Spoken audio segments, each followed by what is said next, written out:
Yes, sir. It's your boy Hayes. We back with another one. Let's go ahead and jump right into it. Before we do that, let's give this video a thumbs up. If not, you already know. Also, if you're new here, go ahead and hit that subscribe button, hit that like button. You already know, man. So let's go ahead and tune in, see what's going on. I'm gonna get you guys in and out of here. Ain't want to hold you up, waste your time. Hey, it's so funny to me how the market end up doing exactly what I expected to do, but it don't do it intraday where I can attack it. It wait. It always like to wait till the market close and after hours, and it shoots up 20%, 30%, 10%, shoot down 10%, 20%. What I'm speaking of, if you go look at the market right now, everything slashed. We talking SPY, Meta, Tesla, super microcomputer. Everything is getting hammered. You get what I'm saying? And what I told you guys in 2 videos ago last night, I said I don't know when it's gonna happen, but the market is overextended. The market went up way too fast. Go look at my videos. I said this word for word. Market went up way too fast, way too quick. The market don't just go straight up, don't just go straight down. The market is due for a nice pullback. Have y'all been paying attention? SPY, that Meta, these stocks have been killing it. I'm talking about up and up and up. The day you think it's about to break, it goes shoots right back up. Monster. And it's crazy because I know exactly when to do it. That's why they don't do it intraday during the day. Because even the days when it had fake those fake bear traps. A bear trap is basically when the market look like it's about to fall and then it shoots up. A bull trap would be the opposite. It look like it's about to take off flying and then it does the opposite. So those fake bear traps, I was already seeing them from a mile away. I'm like, nope, not yet. And I just keep on trucking along. Nope, not yet. But I could sense it on today. I was like, yeah, this thing's about to give in. United Health has been moving the opposite though. If you notice, the day the market was it was lacking a little bit. While it was lacking, United Health was doing good though. It was up. It was breaking through new levels. What I told you guys, I said United Health, it break 37, 307, 308 is going to 320. It almost hit 320 today, right? Boom, there you go. Check this out. As I'm paying attention to that, I see as the market does good and is going up, United Health was stagnant, barely could make it. As soon as the market is like on edge, about to fall, not doing so good, United Health was taking off. But now, with the crazy hit that it took in the after hours, it did hit United Health a little bit, even though it hit it, but it still didn't hit it because it's right back, still above what it was trying its best to get through. Like it was trying its best to get through that 307, 308 territory and still sitting at 313, 314 after the market took a hit like that. It's fairly good. And good thing in VIP, we made money off United Health today. I made like a half a band right at $500. Good day, quality day. And I rebought on a dip going into next week. And that's why I'm glad, because if I would have bought those contracts expiring tomorrow, it's already looking ugly. By the time theta hit you across the head, that little drop hit you across the head, you done damn near lost everything you put in it. But extended next week, I won't be down nothing about 15, 20%. You get what I'm saying? Especially if it can open up around 314, 315-ish. But anyways, let's go and take a look at it, see what's going on. Let me go peep, see what's going on real quick.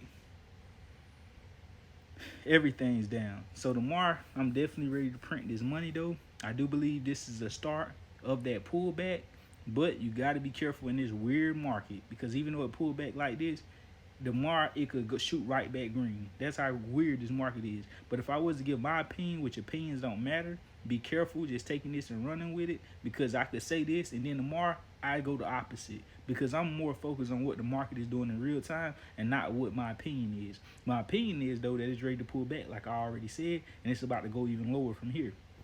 The thing is though, where is it going? I can speak on specific stocks, the ones that I like to look at anyway. We got Tesla sitting at 309 right now in the after hours. Tesla can go all the way back down to $300 even. So that's another $10 drop nearly with Tesla. I'll be looking out for that. But it could open, if it already opened up at that level, you kind of cooked. It probably bounce up from there and then start to fade back down, fade out or whatnot.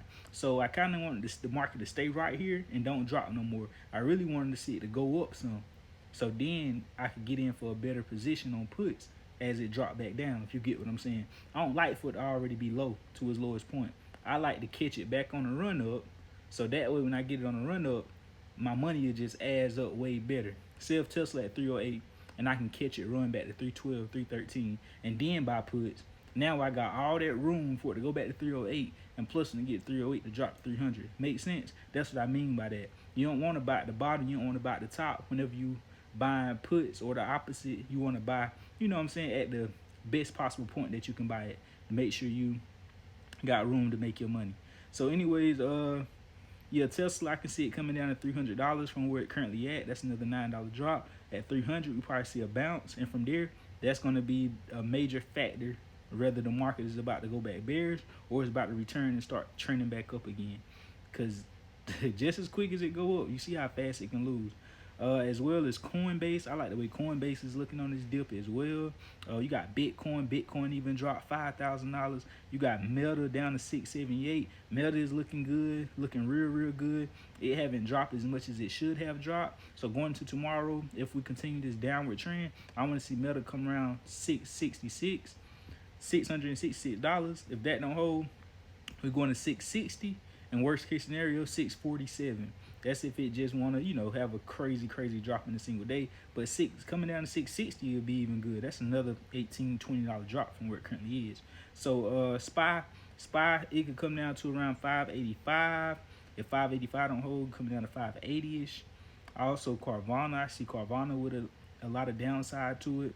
It's been on the up and up for a minute. I've been called that out at $2, and it's been up since, man. Oh my gosh. But anyways, let's go ahead and take a further look. So tomorrow, the main things that's on my radar will be Chime. Also pay attention to Chime. Chime just had its initial public offering today, IPO. IPO, for the ones that's new that don't know, that's whenever a company basically enter the exchange. They're able to trade on the NASDAQ. They're able to be traded. So you definitely want to be watching that. Usually when a company have an IPO, it usually spikes up. It runs up, blase whoop whoop, and then it end up fading off, and eventually it'll get consolidate and become its fair price of what it should be trading at. So I'll be watching that tomorrow as well. See, today it was up 50%, so it either gonna, I'm surprised it ain't tanked down with the market. So definitely gonna be watching that. United Health, I'm gonna be watching that as well. Like I told you guys, if it done broke 307, 308 and ran up basically to 320 like I expected it to. Now it need a break. Well, then went to 318, 319 to be exact. Now I need to break 321 before we see a $50, $60 jump back to 380, guys. So you want to be on the lookout for that as well. Next thing we got is, I'll be looking at United Health, Chime, Tesla, Meta, Coinbase, SPY, Carvana. I'll be watching those on tomorrow, guys. GameStop puts today, man, I was all over it. But I was a day too late. Meaning the day of earnings, I had got puts on GameStop, but it ain't really do much. It barely even dropped the day after earnings. It waited the next day to really drop damn near 20%. Like, it's crazy. I should have held it out. But anyways, it's cool though. I learned from that mistake. I ain't have much invested. I should have kept that small amount and just let it ride through regardless of what happened. Like, I should have just let that one ride. I'm not even gonna hold you. But it's cool. I learned from it. Next opportunity like that, I'm gonna just sit it and forget it. So that's what we'll be looking at going to tomorrow, guys. Also, we got Trump and these tariffs, and him speaking with these other countries and stuff about these tariffs and stuff. We still got that looming around the market as well, for them to come to a conclusion with what they're gonna do with that. So you already know, like I say, guys, be safe, be careful. Don't put all your eggs in one basket. Aim small, miss small. Make sure you keeping tabs on what you do right and what you do wrong. I love y'all. Follow for more. Click join on the home page. Join VIP, 3rd tier. I love you. We out, and God bless you.